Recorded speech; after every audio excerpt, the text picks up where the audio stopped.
Sveikinuosi nuo Palangos apžvalgos rato, kreipiuosi, apeliuoju į generalinę prokurorę Nidą Grunskienę, FNTT, STT, Valstybinę mokesčių inspekciją. Šiandien išgirsite pokalbį su buvusiu Palangos apžvalgos rato akcininku Romu Katinu. Pokalbėje iš pirmų lūpų girdėsite apie įtakingus Palangos politikus. Kalbėsime ne tik apie apžvalgos ratą, kuris iki sausio 14 dienos turėjo būti nugriautas, išmontuotas. Tai pasakė Valstybinė teritorijų planavimo ir statybų inspekcija, kadangi rekreacinės paskirties sklype negali būti vykdoma komercinė veikla, taip pat nėra kultūros paveldo leidimo.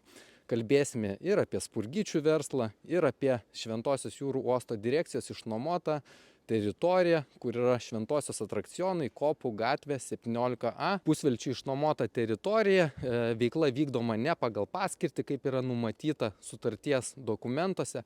Kyla klausimas, kadangi Šventosios jūrų uosto direkcija yra visai netoli, pro langą yra matyti, negi Šventosios jūrų uosto direkcijos vadovas nemato, kad ta aikštelė išnuomota neneša jokios ekonominės naudos, išnuomota 2300 kvadratinių metrų, o vasaros metu yra matoma, kad naudojamasi beveik 9000 kvadratinių metrų. Taip pat sutartyje yra nurodytas 21 unikalus numeris registracijos, bet šiandien apsilankius yra aiškiai matoma, kad yra tik tais 6 likę nameliai. Norėtųsi, kad būtų atsakyta į visus šituos klausimus. Tai čia yra batutų parkas, yra šitie visi kioskeliai. Statybų inspekcija pasakė, kad čionais komercinė veikla negali būti vykdoma ir turi būti nutraukta. Kas yra įdomu, kad Romo Katino pasakojime visuose šitose minėtose istorijose kartojasi tie patys vardai. Tai taip atrodo apžvalgos ratas, kurio čionais jau neturėtų stovėti. Tai čia matome Basanavičiaus 43, Van Wurst, UAB Skanėstai esančią maitinimo įstaigą, kur komercinė veikla turėjo būti nutraukta. Kaip matysite iš pokalbio, žmogus negali dalintis visą informaciją viešai, tai jau yra pasidalinę su pareigūnais, bet pagristai kyla klausimas, kodėl niekas nevyksta. Ar nėra viskas taip akivaizdu? Ar mes apsimetinėsime toliau ir sakysime, kad nieko nematome, kad viskas čia yra gerai? Mes matome, kaip yra skubama koreguoti detaliuosius planus, ar Palangoje yra nepotizmas, ar visiems yra vienodos sąlygos. Į šios klausimus galėsite atsakyti patys savo, pažiūrėję mano įrašą. Įrašas nebus trumpas, tačiau kviečiu komentuoti, dalintis su kitais ir parašyti, ką jūs galvojate apie visą šitą situaciją. Sveiki, sveikinuosi su Romu Katinu, Palangos apžvalgos rato vienu iš buvusių akcininkų. Šita istorija nekartą buvo pasirodžiusi Lietuvos ir laikraščiuose, ir televizijoje. Taigi galėčiau aš pasakyti, pareikšti ir savo nuomonę, ką aš galvoju, bet mūsų žiūrovams būtų patiems geriau susidaryti nuomonę apie Palangos apžvalgos ratą. Taigi, Romai, aš norėčiau jūsų paklausti, pasisveikinti dar kartelį ir paklausti, taigi koks buvo jūsų vaidmuo Palangos apžvalgos rate nuo pačių pradžių, tai yra 2022 metais, kai jūs startavote? Na, šitą verslą aš pradėjau 1988 metais. Nuo 1993 metų pradėjau tas paslaugas teikti Palangos mieste. Kasmet iki šių metų buvo keletą pertraukų dėl įvairių politinių nesklandumų, bet galima sakyti, beveik 30 metų išdirbau Palangoje. 21 metais aš pradėjau kalbėti su olandais dėl naujo rato pastatymo Palangoje. Buvome viską apsitarę, pasirašę sutartis preliminarias, bet kai jau reikėjo galutinį dėtašką, apsirgo tas olandas, sūnus buvo jaunas, nesiėmė to projekto. Vienas atsisakė, tada aš jam pasakiau, kad viskas aišku, jeigu jūs paliekat šitą projektą, tada aš bandau kalbėtis tiesiai su ta gamykla. 21 metais mes pradėjom su Mindaugu Skatulskiu, su Dainium Drungilu, pradėjom važinėti po Europą, apvažiavom visus miestus, kur kas gamina, kur stovi tie ratai, tai čia buvo 21 metai. Ir išsirinkom tą patį ratą, kuris turėjo stovėti, ką būtų atvežę Olandai. Tai buvau, kaip sakyt, pagrindinis organizatorius. Mano verslas buvo apie 30 metų, nuo 88 metų atrakcionų ir pramogų. Su Drungilu mes pradėjom kalbėti dėl žemės nuomos, išsinuomavimo, po to perėjom, kad į tą reikalą buvo įtrauktas ir Mindaugas Kritulskas. Norėjau įrašą šiek tiek sustabdyti ir pažiūrėti, kad šiuo laikotarpiu, apie kurį yra kalbama, Mindaugas Kritulskas tuo metu ėjo Seimo nario pareigas. Tai yra 2020-2024 metais. Jisai kaip teisininkas patarinėjo, aš jam pasiūliau kartu dalyvauti šitam projekte.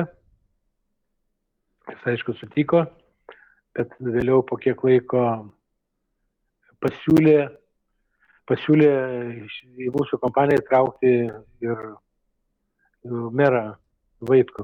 Dar kartelį sustabdysiu video, pasižiūrėkime į ekraną. Šarūnas Vaitkus, jo biografija nuo 2011 metų, Palangos savivaldybės meras, aktyviai einantis pareigas ir šiandien. Tai aš, kaip sakyt, buvau tik už, nes tikrai norėjau tą ratą pastatyti, tai mano būtų, kaip sakyt, verslo į pabaigą, kaip ir visi sportininkai išeina laiku. Aš kaip ir irgi jau ruošiausi link senatvės tos pensijos, čia jeigu investuoti tą ratą, tai kaip sakyt, mes visi kalbėjom, kad tai mums būtų gera senatvės pensija. Tai iš tikrųjų jūs šitos žmonės, kuriuos minėjote, dabar pažįstate labai daug metų. Tai jūs net minėjote virš 20 metų. Kokie santykiai buvo tuo metu jūsų ir kokie santykiai iš tikrųjų dabar? Dabar aišku, mes žinom, kad jūs jau nebesat apžvalgos rato akcininkas. Na, aš kai dariau verslą visą gyvenimą, aš visur jaučiau komfortą. Ir linksma, ir gera, nes renginiai buvo dainų šventės Vilniuje, popiežiaus priėmimai, medaliai visokie. Ir toj Palangoje mes labai draugiškai gyvenom, mes kartu keliavom su šeimom po pasaulį, daug šalių aplankėm, buvo labai draugiški santykiai, dalyvavom vieni kitų renginiuose. Buvo tiesiog nuostabi draugystė, tiesiog man netgi giminė mano pavydėjo, kad aš skirdavau dėmesio daugiau Palangai, daugiau negu jiems. Bet pats lūžis įvyko, kai pastatėm ratą. Aišku, prieš tai norėjau tik tai pasakyti, kad mes buvom pasiskirsti darbus. Drungilas turėjo suderinti su kurija, kad jie neprieštarautų, leidimą organizavo, o ant mano pečių buvo techninių darbų paruošimas, techniniai dalykai. Aišku, Dainius Drungilas prisidėjo prie to mechanizmų, ten įvairių darbų buvo, bet buvo pačios panika, nes iš jų nei vienas iki to neužsiminėjo tokiu verslu, jie neturėjo niekada atrakcionų, ten panašu, tenai batutų parką Drungilas turėjo. Aš jam viską išaiškinau, nors daug metų aiškinau apie šitą verslą, kalbėdavau visą laiką apie svajonę pastatyti ratą gražų Palangos mieste. Žodžiu, mes dirbom kiekvieną savo darbą ir pasitikėjom. Jeigu aš būčiau žinojęs, kad ten leidimas išduotas, kaip sakyt, ne visai teisiškai, kad ten apeidinėjami kažkokie tai derinimai, aš būčiau atsargiau žiūrėjęs. Aišku, į šitą projektą, bet aš atsargiau pasižiūrėjau į šitą projektą, kai mes pradėjom dirbti, uždirbom daug pinigų, gana daug, 2,5 karto daugiau negu aš sakiau, kad bus garantijos. Ta apyvartą aš atspėjau, galima sakyti, 100%, turėdamas 30 metų verslo patirtį, aš sakiau, jeigu bus minimumas toks, o kas bus daugiau, tai bus kaip mūsų tortas sėkmės. Tai va, bet lūžis įvyko, kada atsirado kasoj daug pinigų ir tada ponia Ramūnė Skritulskienė, vadinanti save verslininkė ir kaip pristato vyras verslininkė, jinai pradėjo man aiškinti, sako, Romai, pasidalinsime 4 dalis, kas čia belieka. Ir sako, tai ne į 3 dalis, o į 4. Aš labai susirūpinau tą temą, netgi Dainiaus Drungilą paklausiau, kodėl tu, Dainiau, taip nusileidai, sako, aš kitaip, Romai, negaliu, nes man reikia čia daryti verslą. Sako, tau gerai, tu čia pabūni, padirbi, padarai kažką savo ir išvažiuoji į Vilnių, tu ramus, o aš čia kiekvieną dieną. Romai, aš sekundę, kad iš tikrųjų žiūrovai suprastų, Dainius Drungilas tai yra Rota Fortuna Palangos apžvalgos rato direktorius, taip? Direktorius yra, už jo taip kaip ir stovi Skanėstai UAB, bet tie Skanėstai yra jo buvusi žmona, kaip ir ta akcininkė, jinai parašysi, kaip direktorė, jinai parašys visus įgaliojimus Dainiui Drungilai. Jungiamės prie rekvizitai.lt ir pasižiūrime, kas per įmonę UAB Skanėstai Van Hurst direktorė Gintarė Geraščenkė. Pasižiūrėkime ir finansus. 2024 metais 546 tūkstančiai, tikrai didelė suma apyvarta, 17 tūkstančių pelnas prieš mokesčius. Šitą įmonę turi ir savo Facebook puslapį, pasižiūrėsime, kad jinai įsikursi Basanavičiaus gatvėje 43 ir prekiauja greitu maistu ir taip pat ieškau dabar spurgyčių. Kalbėsime ir apie spurgytės. Tai čia yra tas pats kaip Vaitkuvienė, kaip Skritulskienė, taip pat ir Skanėstai yra tik tai nuošaly. Kada mes kūrėm šitą projektą, darėm, kitų žmonių nebuvo. Buvo Vaitkus, Skritulskas, Drungilas ir aš. Negaliu nesustabdyti, mes puikiai matome, Romas Katinas, buvęs akcininkas, pasakoja, su kuo vystė šį projektą. Viešoje erdvėje Šarūnas Vaitkus ir Mindaugas Skritulskas griežtai teigia, kad prie šios įmonės veiklos aktyviai neprisidėjo. Aš tikrai žinau, kad yra nesudėtinga institucijoms atsekti IP adresus, telefoninius skambučius, iš kurių šalių jie buvo daryti, kokiu metu ir taip išsiaiškinti tikrasias šio įvykio aplinkybės, jeigu aišku to norima. Kiek žmonių iš tikro projekte dalyvavo, nes mes matome, kad iš tikro buvo 4 akcininkai. Kas tą projektą kuravo nuo pat pradžių? Pradžio buvo vietoj Vaitkaus patikėtinis 1, paskui patikėtinis 2 buvo. Po to jau, kada reikėjo deklaruoti pajamas išlaidas įmoniai, nors ir tai buvo vieni metai praleisti piktybiškai, neuždeklaruota, tada atsirado Vaitkuvienė kaip akcininkė. O kitų 2 akcininkų, kurie buvo oficialūs, iki to aš nesu nei karto matęs akise. Tai šiaip praktiškai projekte dalyvavo mes 4 vyrai ir nuo pradžio iki galo.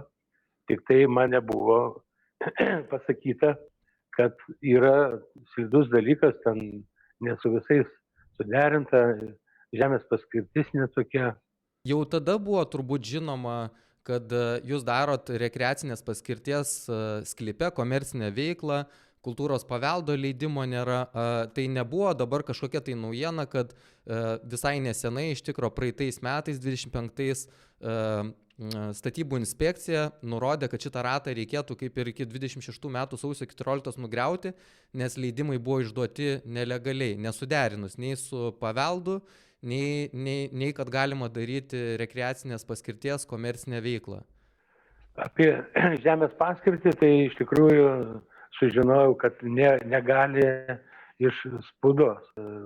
Pradėjom dirbti ir uždirbom daug pinigų ir kada reikėjo jau mokėti tos pelno mokesčius, tada prasidėjo negeri dalykai. Tada Dainius Drungilas su Skritulskiu važiavo į Olandiją, padirbinėjo ten papildomus kažkokius dokumentus, komercinį pasiūlymą, tą sutartį lizingo išmetė, tipo jos kaip ir nėra, po pusę metų, kada jau atėjo, o aš įvertinau savo situaciją. Aš esu valdybos narys. Tai valdybai yra visa atsakomybė. Aš kaip verslininkas įvertinau, čia yra baudžiakas. Mes puikiai matome, ką pasakoja buvęs akcininkas, smulkiomis detalėmis. Esu įsitikinęs, kad institucijos gali atsekti kiekvieną dokumentą ir aš iš tikrųjų norėčiau, kad mes turėtume institucijų vertinimą, ar viskas čia buvo atlikta taip, kaip priklauso pagal įstatymą. Ašgi žinau tą verslo, tą visus modelius, kas galima, kas negalima. Ir kada reikėjo tvirtinti balansą, aš nepatvirtinau, aš atsisakiau tvirtinti tokį balansą, nes ten buvo balansas suklastotas. Bet čia, kaip sakyt, kas galima kažkam, negalima visiems likusiems. Na, mes iš tikrųjų girdėdami štai va tokį liudijimą, kaip institucijos, tai yra valstybinė mokesčių inspekcija, gali sakyti, kad viskas yra tvarkoje. Čia man atrodo labiau panašių, kad reikėtų finansinių nusikaltimų tyrimo tarnybos. Tai, bet čia kas man per tą visą laikotarpį, kas man įdomiausia darėsi, kad Palangoje daromi tokie dalykai, nieko tokia, bet pasirodo ir visoje Lietuvoje gali ir VMI patvirtinti neteisėtus veiksmus ir kitos tarnybos. Kokia buvo tiksli suma? 3,9 bendra. Buvo grėsė didelį mokesčiai, bet nuvažiavo, paprašė, kad parašytų atbulinę datą, pusę metų atgal komercinį pasiūlymą, pagal kurio modelį buvo perdaryta metinė ataskaita. Ir kiek žinau, buvo ten tikrinimai ar nebuvo, galbūt tik tai tie patikrinimai buvo daryti nenuodugniai. Na, žiūriu, klausau ir galvoju, kur kas dar gali nustebinti, bet jeigu akcininkas, būdamas valdybos nariu, nesutinka pasirašyti finansinių dokumentų, jam atrodo, kad tai inkriminuojama veikla, taip pat kreipiasi institucijas, jo advokatai, tai yra teisininkai, sako, kad Romas Katinas yra teisus. Kaip šita visa situacija dabar atrodo iš šono? Tai yra politikų šeimų verslai, labai dideli verslai su dideliom apyvartom, dideli pelnai, norėtųsi ir labai aiškių atsakymų. Čia paliksime kompetencijai mokesčių inspekcijai, jeigu jūs skundėtės, čia jau ne mums spręsti, tai buvo legalu ar nelegalu, bet apie kokią pinigų sumą kalbam maždaug, tai nebuvo 5 ar 10 tūkstančių mokesčių papildomų. Ne, nu tai buvo beveik 200 tūkstančių per metus, pirmus, per antrus vėl pasikartoja. Aš nežinau, čia ar aš atskleidžiu kažkokias paslaptis komercinės. Čia yra nekomercinė paslaptis, čia yra nusikaltimas pagal baudžiamąjį straipsnį. Ir kaip aš pats jau įsigilinau į tuos straipsnius ir su teisininkais kalbėjau, tai čia yra už tokius dalykus turėtų būti nuo 4 iki 8 metų kalėjimas. Kas taip buvo padaryta. Jūs, Romai, mes kalbam dabar iš tikrųjų apie tokius mokestinius dalykus, o jūs pats kreipėtės kažkur, nes aš kaip suprantu, tie santykiai ir pašlijo tuo metu, bet vis tiek kompetencija yra mokesčių inspekcijoje. Ir jūs kreipėtės, kad jums išaiškintų, nes gali būti, kad ir jūs klystat, nes žmogiškai yra klysti ir kažko tai nesuprasti.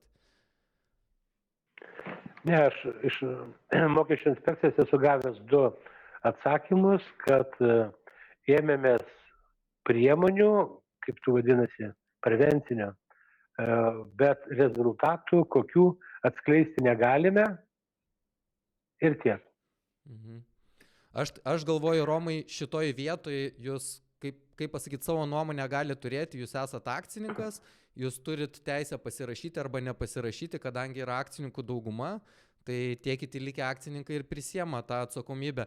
Bet aš dar norėčiau truputėlį sugrįžti atgal ir pakalbėti apie tas paskirtis. Dabar jeigu jūs įsiklausytumėt, aš jums paskaitysiu, čia yra toks tekstas iš Palangos tilto publikacijos parašė Livija Grajauskienė 2013 metų kovo 14 dieną. Aš dabar perskaitysiu ir jūs galėsit pakomentuoti.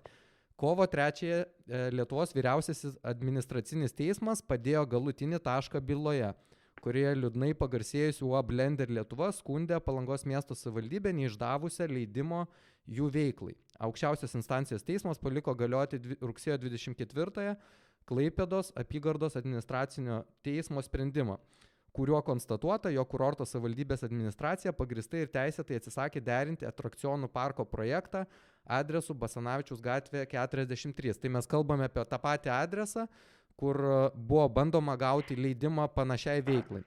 Ir toliau skaitau, yra antraštė, Palanga teisi. Aš labai džiaugiuosi, kad teismas priėmė tokį sprendimą, kad Palanga su nacionalinė žemės tarnyba ir KPD įrodė, jog šiais metais pasielgta teisingai, o prieš tai leidimai būdavo išduoti neteisėtai. Po Klaipėdos apygardos administracinio teismo sprendimo yra sakęs kurorto meras Šarūnas Vaitkus. Galų gale, juk miestas yra šeimininkas ir sprendžia, kokią veiklą kurioje vietoje galima ir leistina.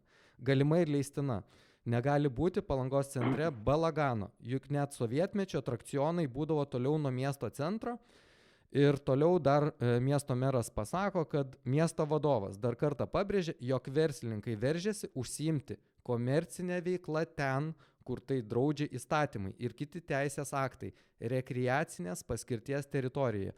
Tai Romai, dabar kalbame apie tą pačią situaciją ir man iš tikro kyla klausimas, jeigu pats Šarūnas Vaitkus pripažino, kad komercinė veikla rekreacinėje teritorijoje negalima daryti, ir iš tikrųjų jis sveikino tokį teismo sprendimą ir praeina, kiek čia metų, 9 metai, mes turim jūsų apžvalgos ratą lygiai toje pačioje vietoje, rekreacinėje vietoje ir jūs vykdote komercinę veiklą. Tai kaip logiškai patikėti, kad nebuvo žinoma, kad šitoje vietoje negalima tokia veikla?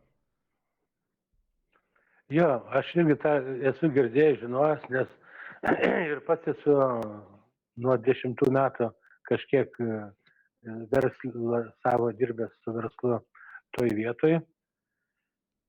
Aš buvau uždavęs klausimą 22 metais, kaip bus dėl su tais suderinimais.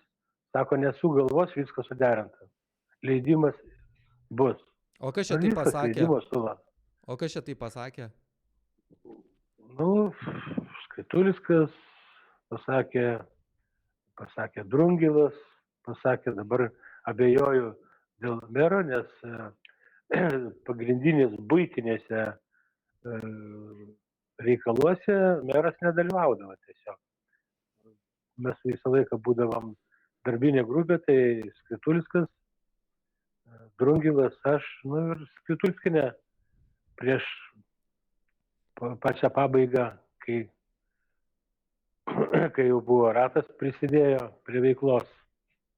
Man kyla klausimas, ar tie žmonės nežinojo, kad jie faktiškai negali, jie gali būti jų šeima, tai mes akcininkais, bet jie patys tos veiklos kaip ir negali vykdyti, tai kokios buvo diskusijos, negi visi apsimetinėjot, kad niekas nieko negirdi, niekas nežino? Taip, buvo diskusija, bet labai aiškiai sutarėm, man kaip akcininkui ar dalyvaudant bendram šitam versle, koks man skirtumas. Vaitkų kas atstovaus, ar žmona, ar sūnus, ar dukra, man nėra skirtuma. Taip pat ir apie Skaituliską. Skaituliskinę. Aš tada tikrai nieko nevertinau, nieko blogo, nes man buvo taip aiškinta, nesu aš teisininkas, bet kažkiek tai suprantu įstatymus.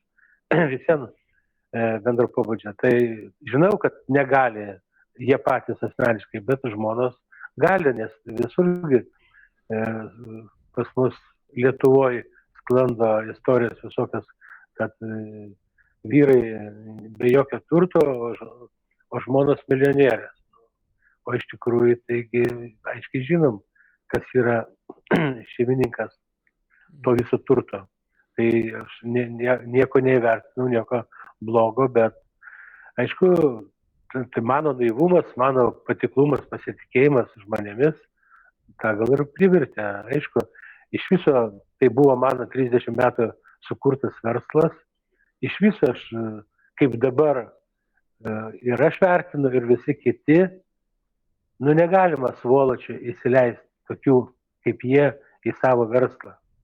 O kaip jūs, Romai, vis tiek dabar, jūs buvo tikrai artimi bičiuliai, bendravo šeimomis, kas turi davesti iki tokios situacijos, kad jūs tokiais negražiais žodžiais atsilieptumėte, kaip minėjote, net giminė pavydėjo jums tokių santykių apie tokius artimus bičiulius. Kada jūs pajautėt, kad santykiai keičiasi? Jo, aš pradėjau jausti, kada pradėjau domėtis ir su teisininkais domėtis, kaip su tais mokesčiais, kaip viskas daroma, ir jau kada jie važiavo tartis dėl to padirbtų dokumentų neteisėtai, to vadinamo komercinio pasiūlymo atbulinė data, jau manęs neėmė į kelionę, sako, Drungilas sako, mes su Mindaugu pradėjom, sako, ne, šitas Skriturskas pasakė, mes su Dainiu buvom nuvažiavę, mes pradėjome, sutvarkysim šitą reikalą. Tai gerai, sutvarkysi, bet tai yra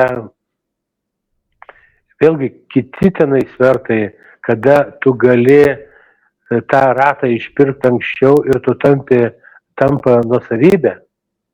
Šitą aš labai gerai supratau buhalteriją. Iš karto nebereikia to turto mokesčio mokėti.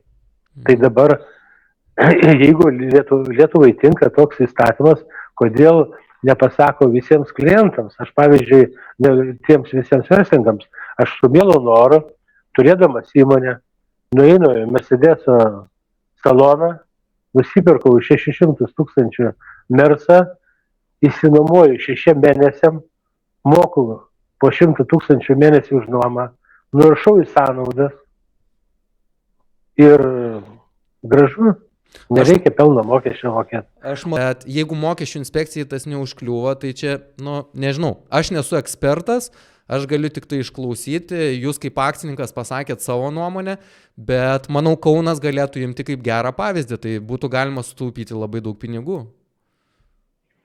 Tai be abejo, jeigu kreiptųsi Kaunas į mane, aš juos nemokamai prakonsultuočiau, draugiškai. Bet aš žinau, kad tai yra baudžiamasis straipsnis už tokius dalykus. Čia yra afiora. Ar tai buvo, Romai, vienas iš esminių tokių jūsų nesutarimų dėl apžvalgos rato, dėl ko turbūt pradėjo byrėti tie jūsų santykiai? Ar jūs galvojat, kad buvo kažkokios priežastys, nes kalbėjot ir apie didelius pelnus, kad neva tai 3 akcininkai būtų patogiau negu 4 akcininkai, tai o kaip jūs galvojat, kokia ta priežastis? Aš žiūrėjau, kad nepakenkčiau nei savo, nei miestui, nei politikams, niekams. Aš įvertindavau visą situaciją. Pavyzdžiui, man buvo pasiūlymas vieną kartą Šventojoj po stadiono rekonstrukcijos statyti ten atrakcionus, kada užsidarė čia centre aikštelė.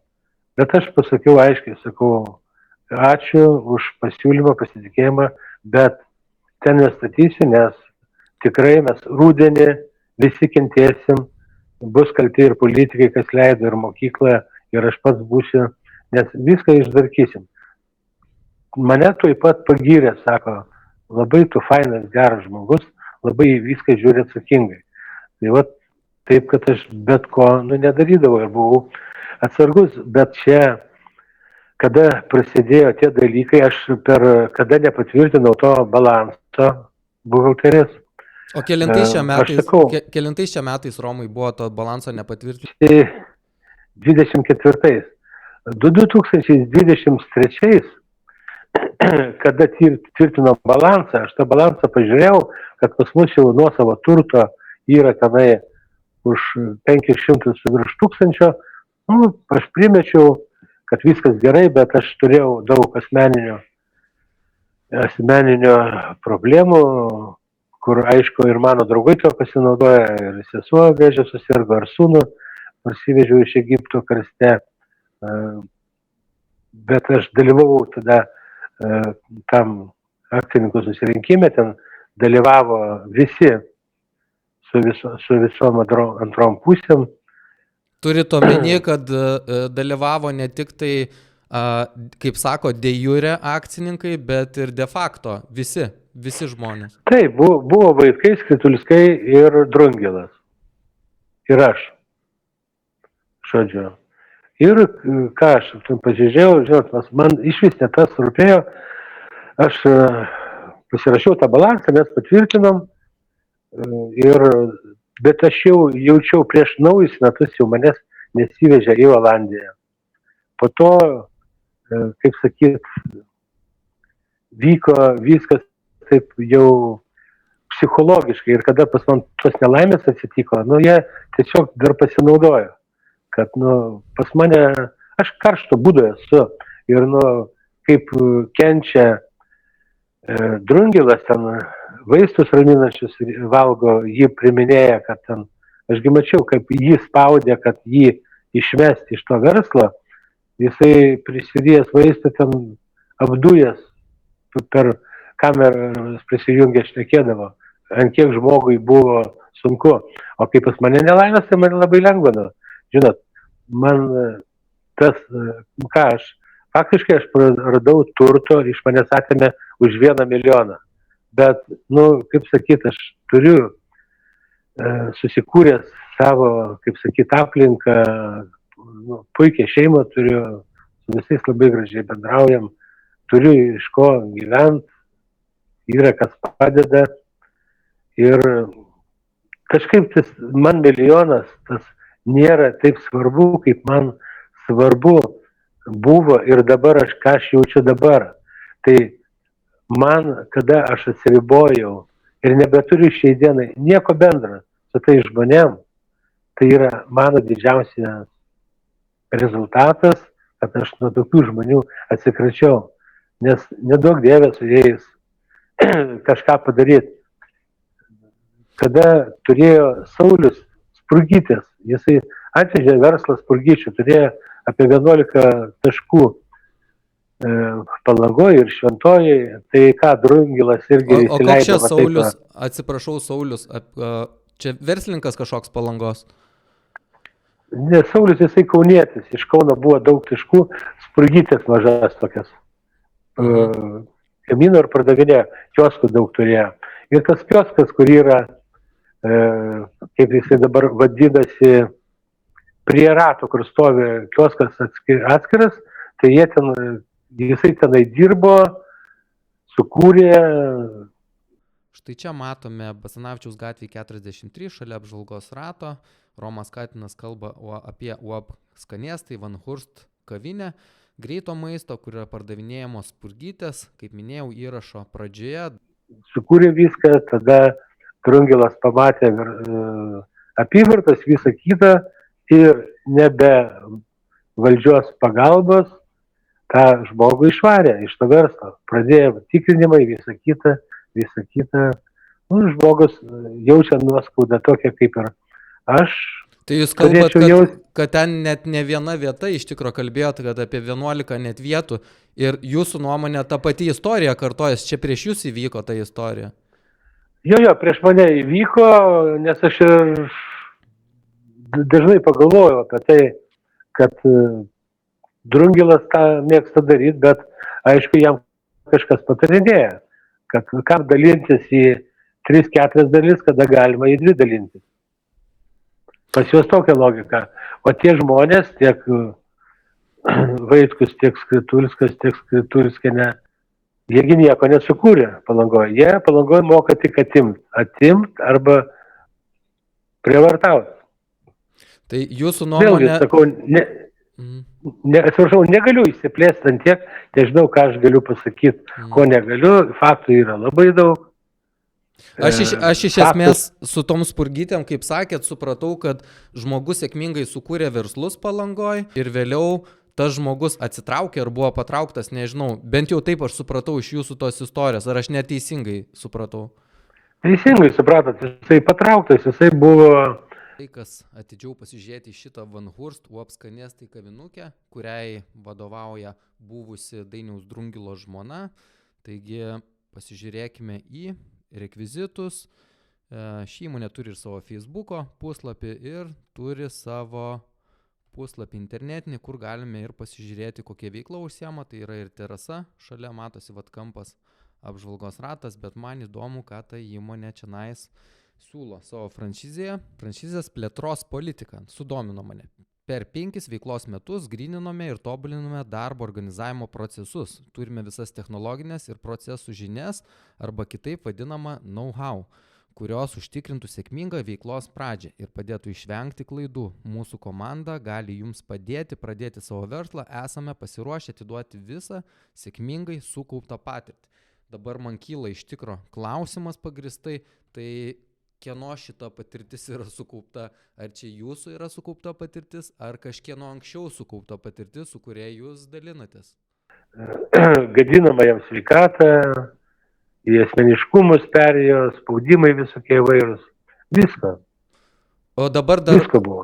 Romai, labai įdomu, nes tas vardas kartojasi Dainius Drungilas, tai mes žinom, kad jis yra Palangos apžvalgos rato, kaip pasakyti, direktorius, bet aš vis girdžiu ir pats Palangoj, kad labai jau sėkmingas verslininkas. Iš kur tokia sėkmė žmogų lydi skirtingose projektuose, nes turi tikrai žmogus ne vieną projektą. Iš kur jūs galvojat, va tokia sėkmė lydi žmogų? Man artimi draugai, aišku, dar visi ir liko, labai visi žmoniški, galbūt tik tai Vaitkus su Skritulskiu su manim, kaip sakyti, nebendrauja, nes Skritulskiai sugalvojo, kad mane reikia šalinti. O iš kur jūs tą faktą žinot? Iš kur jūs tą faktą žinot? Nu, aš žinau, nes jie juodus darbus vyko ir visą kitą. Po to buvo taip, kad tarybos narys suderino su mero laiką ir aš turėjau nuvažiuoti pokalbiui, pasakyti, kokios rizikos, kaip merui. Aš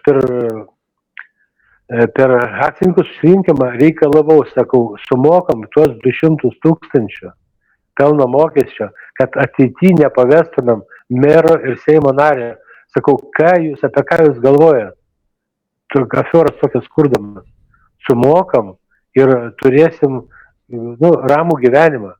O dabar dar aš įsivaizduoju, kad valdybos narys, tai sako, tu tik parašus, dėk, sako, padarysim kasmet rotaciją, tu būsi direktorius, Vilniuje tu tik tai sudėsi parašus ir viskas. Sako, kas čia taip sakė direktorius įmonės? Čia jau tas aferas suko jau Skritulskienė.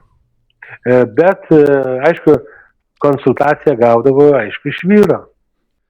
Klausausi ir nesuprantu, tiesą sakant, apie kelintus metus čia kalbame, apie 90-osius metus. Iš tikrųjų tenka sugrįžti į realybę, mes kalbam dabar 2026 metais. Viską, ką sako Romas Katinas, mane, nežinau, šokiruoja vis labiau ir labiau. Man atrodo, tikrai reikėtų, kad teisėsauga susirūpintų, išgirstų, ką sako buvęs akcininkas, kokias duoda savo išvalgas, nes sutikite su manim, mėtytis tokiais kaltinimais ir tokiais teiginiais, reikia turėti svarių argumentų. Virtuviai. Tai va. Kaip jūs galvojate, aš nesenai paviešinau iš tikrųjų istoriją architekto, kuris bandė susitvarkyti beveik 8 metus labai nesėkmingai. Ir ar yra skirtumas žmonėm, kurie neturi tokių pažįstamų kaip jūs turėjot, gerus bičiulius, ilgamečius? Vienas buvo ir tebėra Palangos miesto meras, kitas buvo Seimo narys, dabar sėkmingai eina Šventosios jūrų uosto direktoriaus pareigas. Kaip paprastiems žmonėm, ar lygiai taip pat tvarkosi tie leidimai? Ar jūs jautėt, kad jums viskas greičiau yra? Jūs dabar kalbate apie rato suderinimą? Aš apie rato konkrečiai suderinimą. Gal turėjot kažkokių kitų projektų, aš nežinau, irgi gal leidimų kažkur reikėjo. Aš girdžiu iš Palangos miesto verslininkų, kad yra be galo sunku susitvarkyti paskirtis, yra daug biurokratinių kliūčių, yra didelis laikas, kai kur metus užtrunka 2, turim pavyzdžių net iki 8 metų. Tai aš nežinau, aš kaip supratau, kad jums viskas labai sėkmingai sekėsi, ar aš klystu? Jo, pavyzdžių aš čia daug turėjau, nes kasmet reikėdavo gauti leidimus atrakcionų veiklai, kasmet ar kas 3 metai. Aišku, Palangoj labiau patinka išdavinėti kasmet leidimus, nes kaip sakyt, pinigų nuvertėjimas vyksta. Nežinau, kiek aš čia galiu atskleisti, bet Palanga yra toks specifinis miestas, kur yra žmonės, yra kas gali nueiti, kas gali pašnekėti. Be komandos ten nieks nevyksta. Sakau, aš nežinau, kiek aš galiu atskleisti, bet tarnybos, kam reikia, jie žino, o ant savo kailio patyriau, aš turėjau žemę įsigijęs Šventojoj, kur buvo apžvalgos ratas, ir ten dariau detalų planą, dariau leidimą statybai, praėjau tą visą virtuvę ir tai jau iki to, nors, kaip sakyt, ir draugai, ir pažįstami, bet Palangoje nėra tokių dalykų, jeigu tu draugas, tau viską daro už dyką. Palangoje yra stafkės ir kol kažkas kažkam nenuneša, nieks nevyksta. Tai aš su savo to sklypu pražaidžiau iš viso 2 metus, kol tik padarė detalų planą. Ir tai tame tarpe aš jau parašiau prašymą, kad mano prašymą panaikintų, aš nebenoriu daryti detalaus planą, nes jeigu turiu žalią gatvę ir pas mane tokie dalykai dedasi, tai nesupratau, ar man reikia to. Ir kada aš pasakiau, kad aš ten padarysiu kempingą, nes aš sakau, aš elektros turiu daug, vandenį turiu, man lieka tik tai bio tualetus ir renkt dušinės kažkokias ir padarysiu kempingą. Jo, bet pasitaisė labai greit laikai, nes šitą reikalai pasitaisė, nes, kaip sakyt, buvo barteris toksai, vėlgi nežinau, ar galiu šnekės, gal etiška, gal čia netiška, galbūt ne viešai turėčiau pasakoti tos dalykus, nors tarnybos žino. Reikalai pasikeitė, tada vėlgi atsiėmiau aš tą prašymą, nes dalininkas buvo kaip ir draugas Mindaugas mano, jis irgi turėjo kaip ir interesą ir jam tikrai nebūtų patikę, jeigu aš ten kempingą būčiau rengęs, prarastą, buvo toks mūsų susitarimas. Tai paskui pradėjom leidimą statybai, projektus daryti, vėl ilgai tęsėsi, bet ten prasidėjo taip, kaip amžinatilsį Šimaitis, o jisai buvo, kiek žinau, iždininkas visų tų žiedų pinigėlių. Apie mirusius negalima šnekėti, nieko blogo, bet aš kalbėsiu tik gerai. Tai kada buvau sutaręs jau su architekto leidimus ir kada jis sugrįžo į statybos komiteto pirmininkus, mano projektas, reikia leidimų statyba, pabrango 2 kartus. Ir ką? Turėjau sutikti, jeigu nesutiksi, neturėsi. Ką turite omeny, kad pabrango projektas 2 kartus? Vietoj 10 000 20. Projekto pačio vertė? Ar kaip? Suprojektavimas tenai. Projektavimas be techninio projekto, paprasčiausiai namūkų išdėstymas. Supratau. Ir leidimas statybai. Supratau, kad turėjot ne vieną projektą, bet dabar dar iš tikrųjų įdomu sugrįžtant prie pačio Palangos apžvalgos rato projekto. Kaip atsitiko, aš dabar žinau iš jūsų pasakojimo, kad teisiškai jūs jau nebesat Palangos apžvalgos rato akcininkas, kad labai neišsiplėsti, bet kaip taip atsitiko, kad jūs atsitraukite? Ar tai buvo jūsų noru, ar ne jūsų noru, nes vis tiek neįmanoma patraukti akcininko teisiškai, jeigu jis pats to nenori. Tai kaip jūs atsidūrėte šitoj situacijai? Kada aš nesutikau patvirtinti balansą, susilaikiau tą pačią dieną aš buvau atšauktas iš valdybos narių. Valdybos narius paskyrė tokį Mindaugo draugą, paėmė baikerį, kaip jo vardas, Gediminas, Regimantas. Na ir kambarių tvarkytoja, kiek žinau, kiek sakė man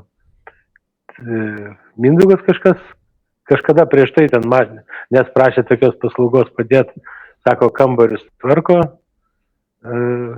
tokia moteris, tai ją paėmė į valdybos narius. Grinai žmonės iš gatvės. Bet aš kaip suprantu, pamatė gerą kompetenciją pas žmogų ir pasiūlė ateiti į valdybos narius į apžvalgos ratą. Potencialo žmogus pamatė turbūt. Taip. Nežinau, kokiam sąjungam jie susitarė, kad ten dės parašus, nes jie ten nieko nesprendžia, jie nieko nedalyvauja, tik tai deda parašiukas. Žodžiu, o aš jaučiu tą atsakomybę ir parodžiau tą stuburą vadinamą, tada nuėmė iš valdybos narių mane, tada laikui bėgant, kada mes išmokėjom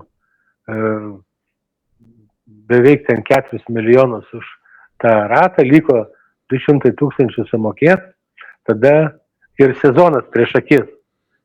Tada jie sugalvojo tokią schemą, kaip manim atsikratyti. Gavau pranešimą, kad didinamas įstatinis kapitalas po 30 000. Gerai. O koks buvo, atsiprašau, pradinis įstatinis? Koks buvo pradinis jūsų? Ne, įstatinis buvo pradinis po 1000 eurų mes susimetėm keturiese. Nes gavom auksinės sąlygas su Olandais, nes Olandai žinojo mane kaip patikimą verslininką, visi ten su jais, kurie bendrauja bendram rate, žinojo, kas toks Katinas Lietuvoje.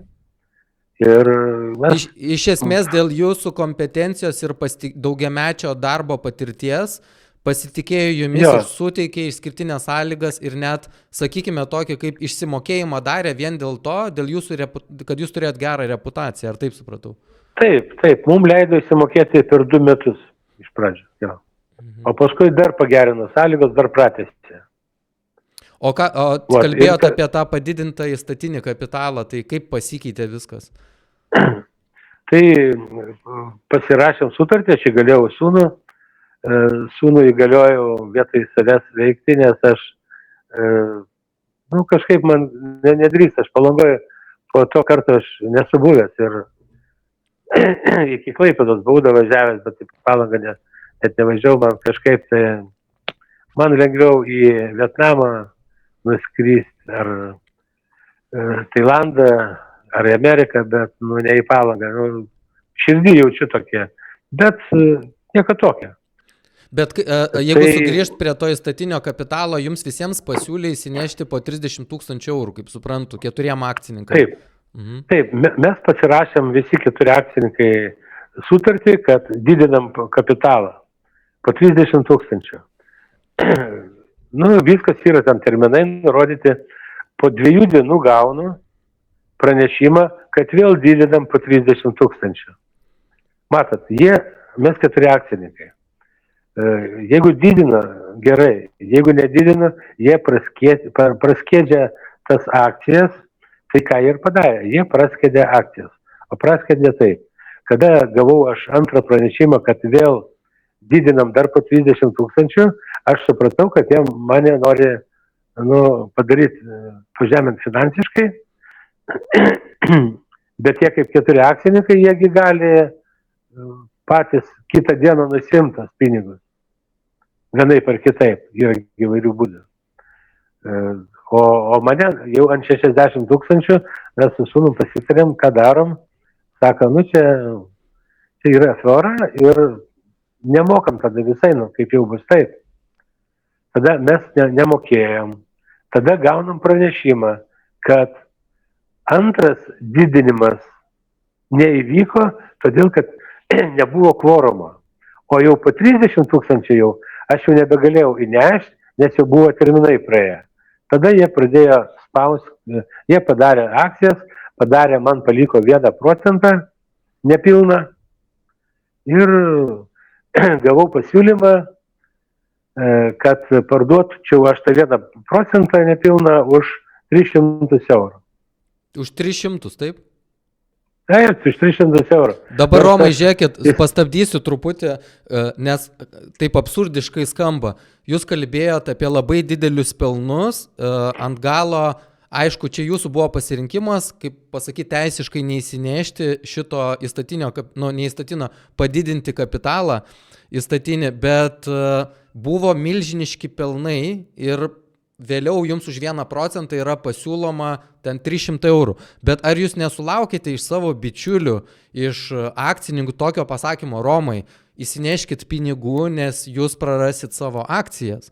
Nes koks yra tikslas patraukti į šoną žmogų, kuris turi visas žinias, kuris sugalvoja apžvalgos ratą, kuris atnešė idėją, dėl kurio buvo paimta tokia gerom sąlygom paskola iš Olandų. Žmogus, kuris davedė projektą iki realybės ir tada atsikratyti to žmogaus, aš nežinau, jeigu galima taip išsireikšti, negi negavot patarimo, kad Romai, pagalvokit, ką jūs darot, susimokėkit. Ar nebuvo tokio draugiško patarimo? Jau nesusitikinėdavo jie, į skambučius nesakinėdavo, tada aš jau su teisininkų pagalba pradėjau rašyti jiem raštus. Tai parašiau 3 raštus. Tai visus 3 atsakymus gavau jau iš advokatų kontoros. Ir kada sutartį ten reikėjo pasirašyti, jie nedalyvavo pasirašant tą sutartį, susirinkimuose nedalyvavo jau kituose, visą laiką buvo jų visų įgaliotas advokatas. O kaip galvojate, ar buvo vengiama tokio tiesioginio kontakto, nes jūs buvot vis tiek ilgamečiai bičiuliai? Tai jeigu žmogus pats nebedalyvauja, kaip pasakyt, neatstovauja savęs, bet pasiema teisininką ar advokatą, ar netrodo, bent jau man taip iš šono žiūrint, atrodo, kad yra vengiama tokio artimo kontakto, nes reikės bendrauti. Santykis tai vis tiek buvo išlikęs tarp jūsų kažkoks. Jo, aš irgi taip pat vertinu, nes jie, nežinau, jeigu jie reikėtų kažkur susitikti ar netyčia, ar oro uoste, ar kažkur, nes tiek aš, tiek jie greitų metų skraidys ir jie į Ispaniją dažnai. Tai, žodžiu, kaip jie pažiūrės man į akis, aš nesivaizduoju to momentą. Jie nusisuks ir bėgs. Jie nedrįs pažiūrėti, nes tiek jų draugai Palangoj stebisi, nieks nesupranta, nuo ko čia prasidėjo, kaip. O artimiem draugam, jie žino, ką aiškina, tai Romas mus pradėjo skūsti visom tarnybom. O apie kokias tarnybas jie kalba? Jūs būtent sugrįžtate į tą pačią turbūt, kur jūsų nuomonė buvo dėl pelno mokesčio, apie tą kalbat čia? Jo, grinai dėl pelno mokesčio. Grinai dėl pelno mokesčio, nes aš žinau, kad yra nusikaltimas, o aš norėjau, manęs klausė, kokia katė pas jūs perbėgo.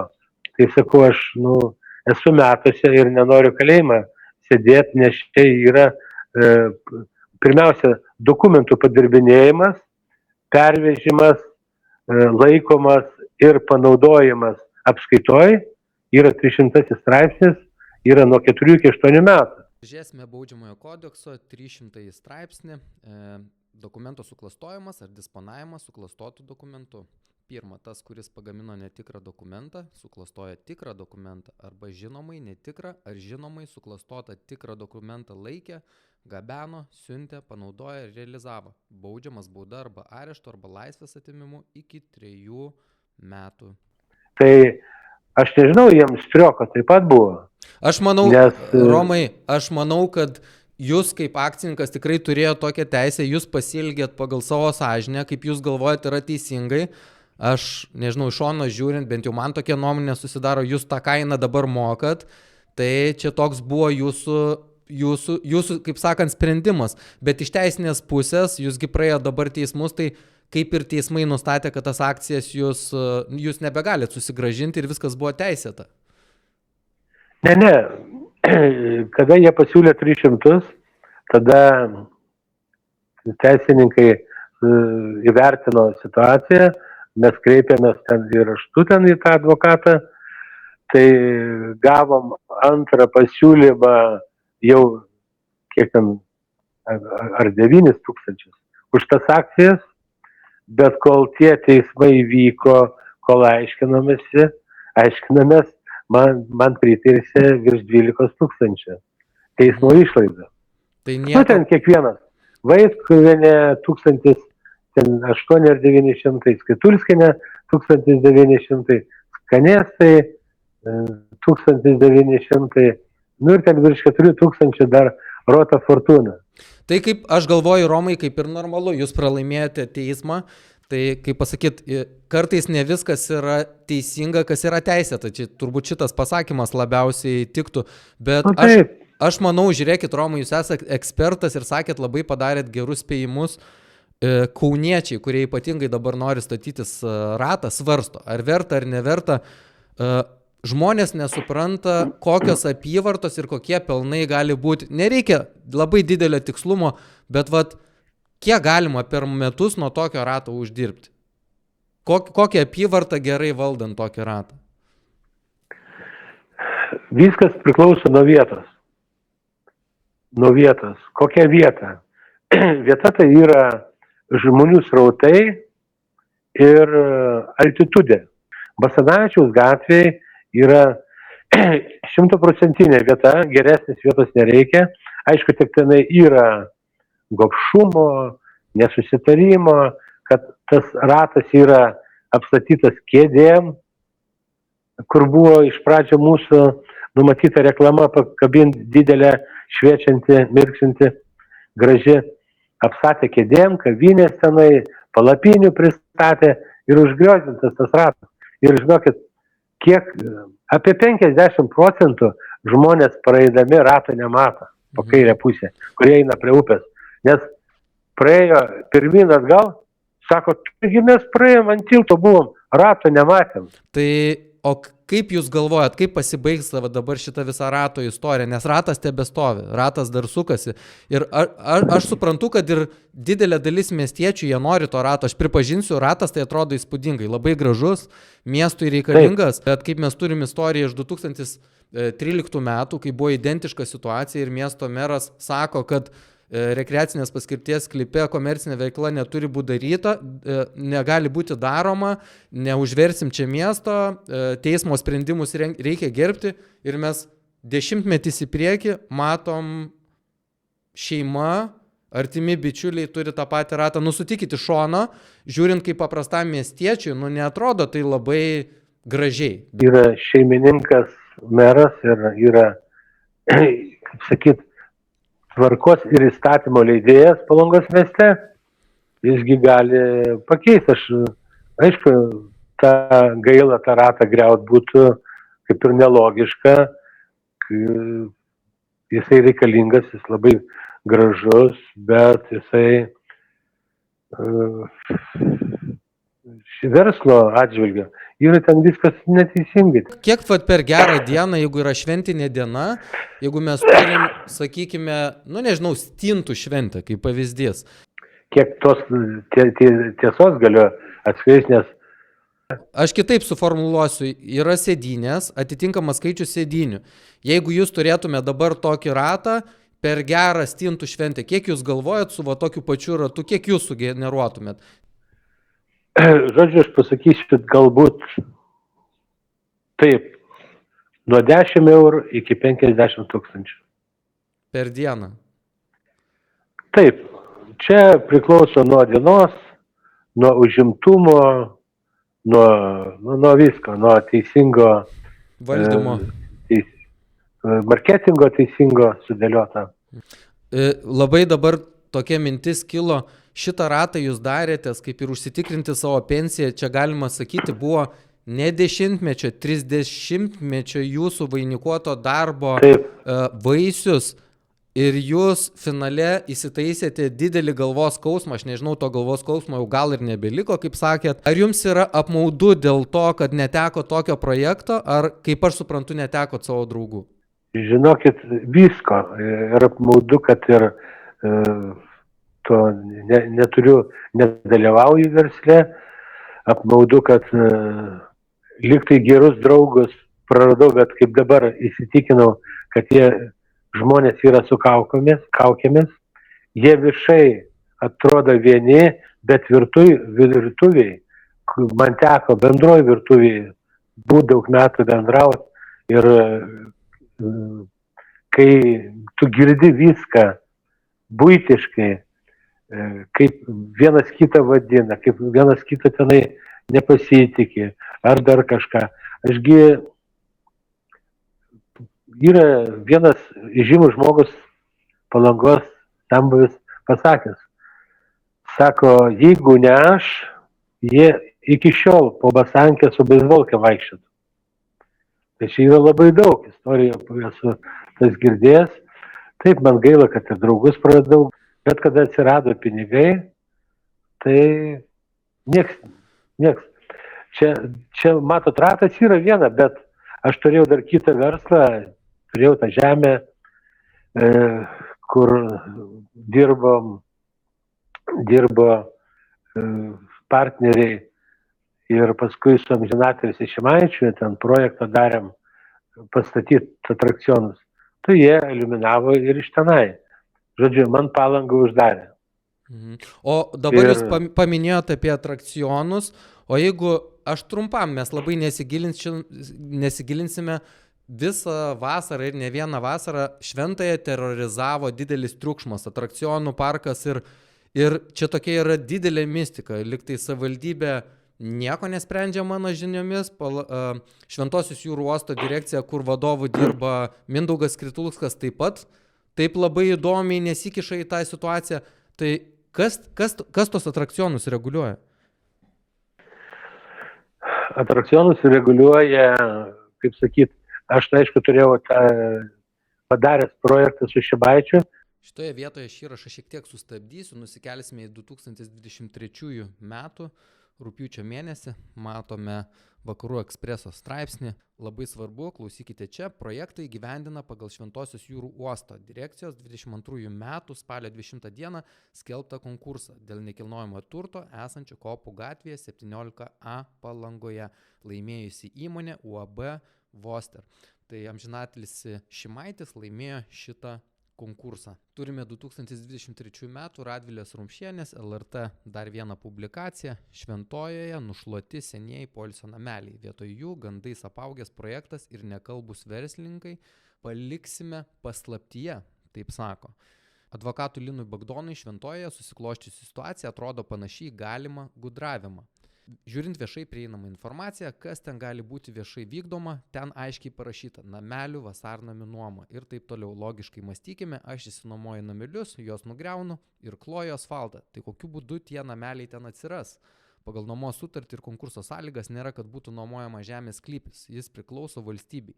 Tada turėtų valstybė skelbti konkursą dėl žemės sklypo nuomos. Tai čia greičiausiai paprasčiausiai prisidengia tokiu būdu ir niekas nekreipia dėmesio. Dar 2023 metais advokatui Bagdonui tai sukėlė daug klausimų, bet mano klausimas yra, ar mūsų institucijoms tai nesukėlė jokių klausimų. Mes dabar randamės 2026 metais ir matome akivaizdžiai, turime sutarties sąlygas, kodėl institucijos iki šiol nieko nesidomi, kodėl niekas nepajudėjo į priekį. Aš tikiuosi, kad po šito epizodo, po pokalbio su Romu Katinu, reikalai pajudės į priekį ir ypatingai Šventojoje nebebus terrorizuojami miesto gyventojai. Kad aš buvau padaręs kuklų atrakcionui, bet be triukšmo. Kada aš dirbdavau, aš niekada nesu turėjęs gyvenime leidimą iki 12 valandos. Visą laiką 10 valandą. 10 valandą policija stovi ir išjungia. Tai buvo, skaityk, už miestelio.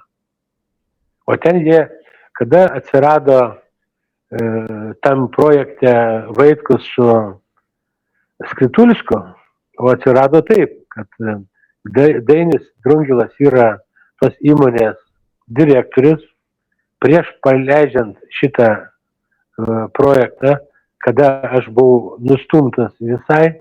Čia jūs kalba dabar, atsiprašau, jūs čia kalba apie dabar atrakcionus, taip. Apie Šventąją Taip, kalbą. apie Šventąją. Jo, kada aš buvau ten ir iš Šventosios visai išstumtas, tai Skritulskas savo draugą, kur nekilnojamo turtų užsiima ir daug reikalų dirba negražių su baudžiama teisė susijusi Palangoje. Jis Aurimą Vaitkevičių paėmė ir pastatė Drungilui kaip atsvarą akcininką.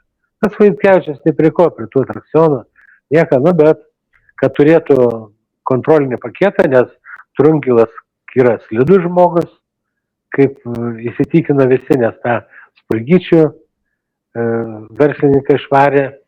Tai Vaitkevičius, tas Aurimas, atstovauja šitą Skritulskį. Bet jūs labai įdomiai, Romai, paminėjot, man užstrigo, aš tai, pavyzdžiui, iš tikro nuoširdžiai pasakysiu, pirmą kartą girdžiu, jūs kaip paminėjot, kad Mindaugas Skritulskas, Šarūnas Vaitkus, man tai čia yra didelė staigmena. Na, matot,